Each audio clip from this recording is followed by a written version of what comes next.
People don't look at, for example, Europeans like French or Italian people, for example, that on average speak like a handful of languages. They don't look at those people, like, for example, a French person that speaks a handful of languages. They don't look at that French person and think that they're any less French, and that French people have lost value and power and a voice on a world stage because they choose to also embrace other languages, right? It's just like we don't think that way. So why is it that there is like this fear amongst Americans that only speak English, or maybe Americans that primarily speak English, non-Spanish speaking Americans, that it's that there's this like fear that that something's being taken from them, or that there's power or attention for whatever reason, like as if that's so important, being taken away from them just because someone that's not like them is being highlighted, right? It is this like kind of weird scarcity mindset that I do think is rooted a lot and has been, magnified as a result of a lot of political discourse from Donald Trump, if I'm being honest. I mean, he's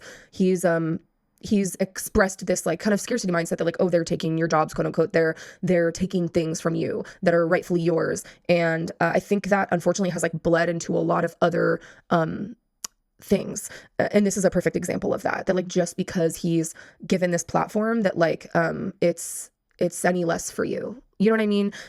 Which is super like anti-American, or like if people really want to live by that like American dream, that ideal is really the antithesis of that. Like the American dream, quote unquote, if you even believe that still exists, is that you can come here, that you can, be here, and the world is your oyster, and you can, be quote unquote as successful as anyone else. You have equal opportunity, which that, is a whole debate in and of itself. But if that's an ideal that you like truly believe as an American, and then on the flip side, you can be like, well, that's not fair. Like, I don't understand what he's saying. It's like, why is he being chosen? And it's like, because he's also an American, and he represents a large population of Americans that do speak Spanish, right? Because so much of the United States, for example, where this show is being held and broadcasted from, is made up of those people, from neighboring countries.